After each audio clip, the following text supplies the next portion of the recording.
और उत्तर प्रदेश में active case 67,000 पर नियंत्रित किए थे और फर्स्ट वेव में जो यहां पर प्रतिदिन आने वाले जो मैक्सिमम केस थे वो 7,200 तक पहुंचे थे। सेकेंड वेव जब आई महाराष्ट्र के अंदर, दिल्ली के अंदर, जब पॉजिटिविटी बहुत ज्यादा बढ़ गई तो दुनिया के विशेषज्ञों ने, देश के भी विशेषज्ञों ने आशंका व्यक्त की कि महाराष्ट्र और दिल्ली की स्थिति थी, उत्तर प्रदेश तो आबादी का सबसे बड़ा राज्य है, इसकी क्या स्थिति होगी। और उन्होंने आशंका व्यक्त की थी कि 25 अप्रैल से लेकर के 10-15 मई के बीच में 1 लाख केस प्रतिदिन उत्तर प्रदेश में आएंगे।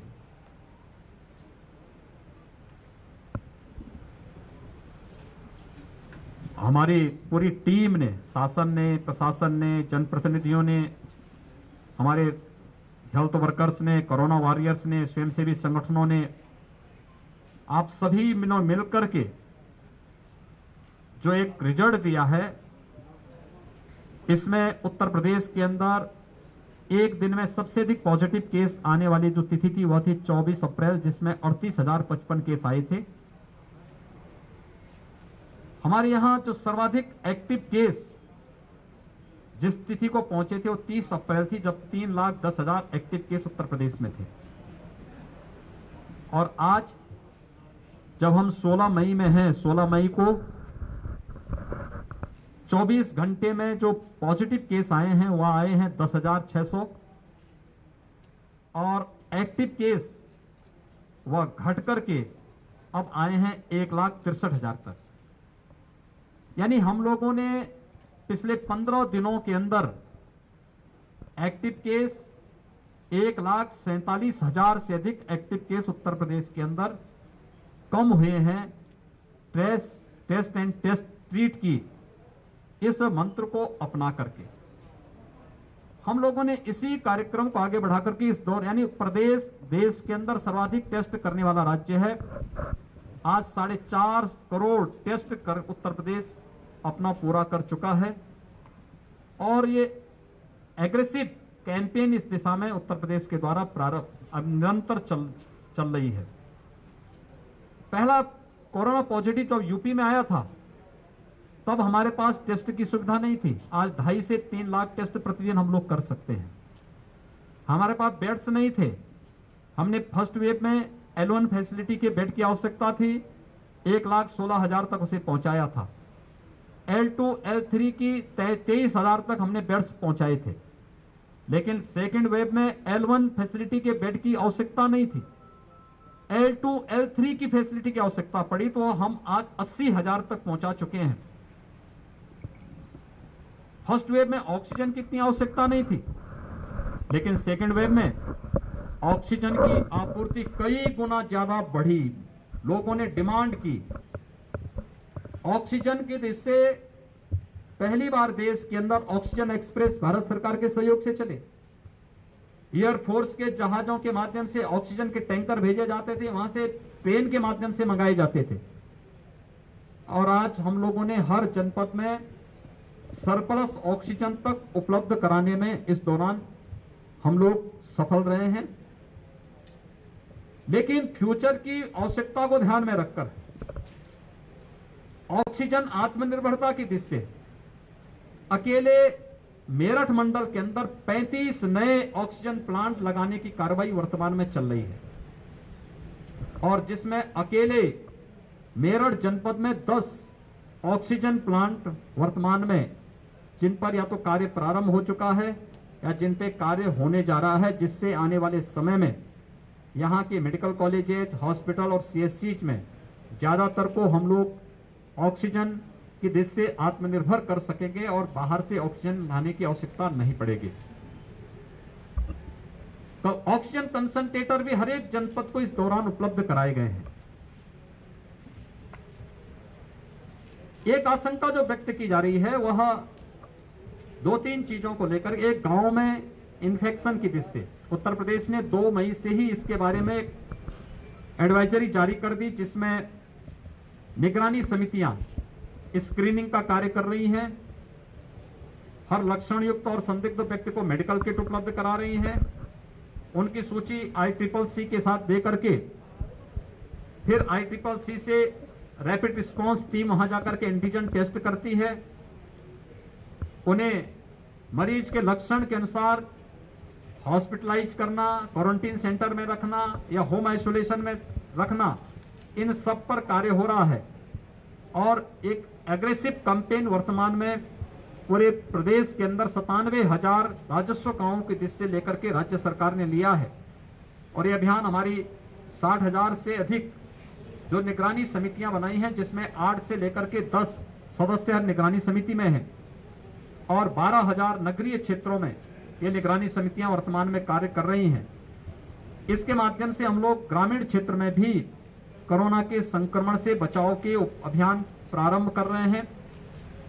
युद्ध स्तर पर इस कार्य योजना को आगे बढ़ाने का कार्य किया जा रहा है।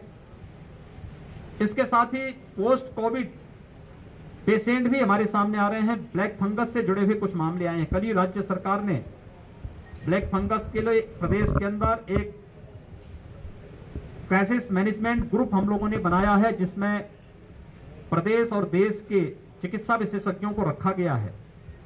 ये सभी ग्रुप इन सभी मुद्दों पर चर्चा करता है। सेकेंड वेव कैसे हम इसको फेस कर सकते हैं, थर्ड वेव में हमें क्या करना है, ब्लैक फंगस के लिए हमारी क्या रणनीति होनी चाहिए।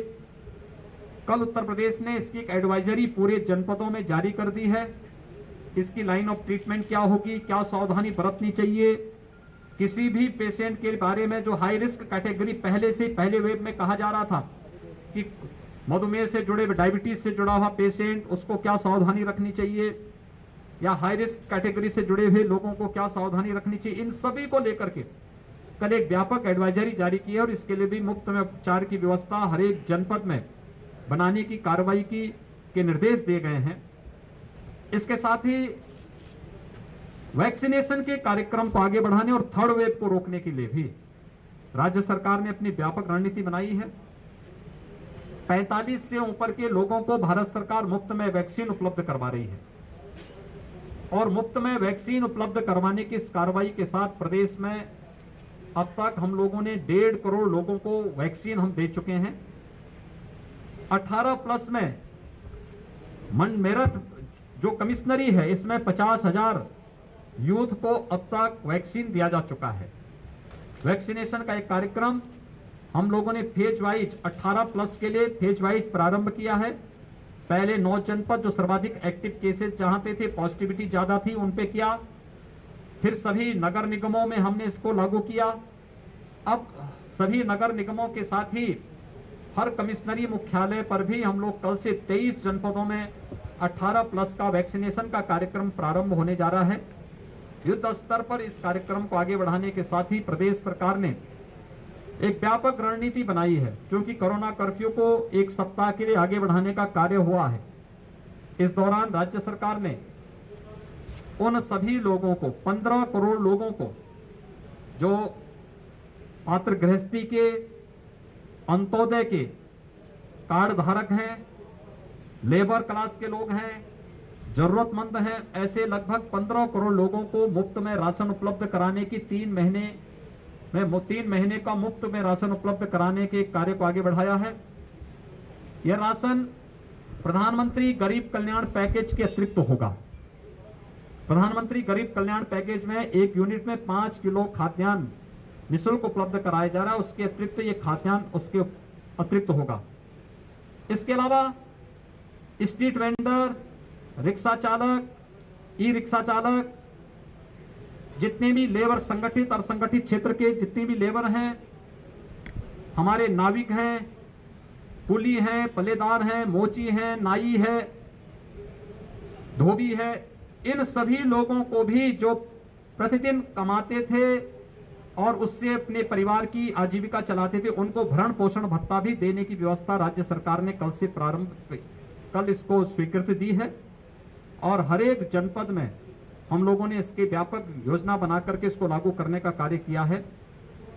थर्ड वेव को रोकने के लिए भी अभी से कार्य योजना हमारी प्रारंभ हो चुकी है। स्वच्छता, sanitization, fogging, high risk category को अवेयरनेस के लिए जागरूक करना और अवेयरनेस के एक व्यापक कार्यक्रम को आगे बढ़ाना, पब्लिक एड्रेस सिस्टम के माध्यम से लगातार लोगों में अवेयरनेस के कार्यक्रम को आगे बढ़ाने की कार्रवाई चल रही है। हर एक जनपद में, मेडिकल कॉलेजेस में, डिस्ट्रिक्ट हॉस्पिटल में हम लोगों ने एक व्यवस्था की है कि वहां पे एक पीडियाट्रिक का आईसीयू का निर्माण अभी से प्रारंभ हो जाए। उत्तर प्रदेश के पास इंसेफ्लाइटिस से लड़ने का अनुभव है। हम लोगों ने इसकी व्यापक कार्य योजना पहले से बनाई है। इंसेफ्लाइटिस में मौत के आंकड़ों को हम 95% कम करने में सफल हुए हैं और इस समय हम लोगों ने उसी तर्ज पर थर्ड वेव को फेस करने के लिए भी अपनी एक व्यापक रणनीति को आगे बढ़ाने का कार्य किया है।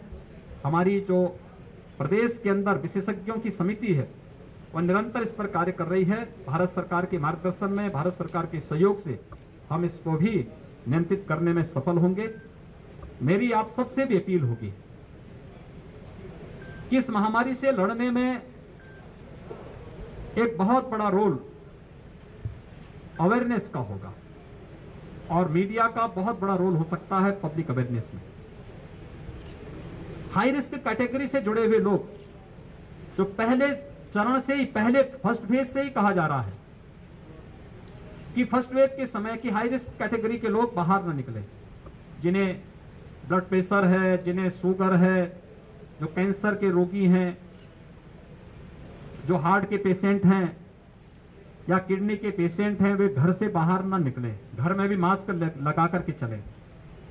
गर्भवती महिलाएं हैं, 60 साल से ऊपर के लोग हैं, 10 साल से नीचे के बच्चे हैं, कम इम्यूनिटी के लोग हैं, ये लोग घर के बाहर न निकले।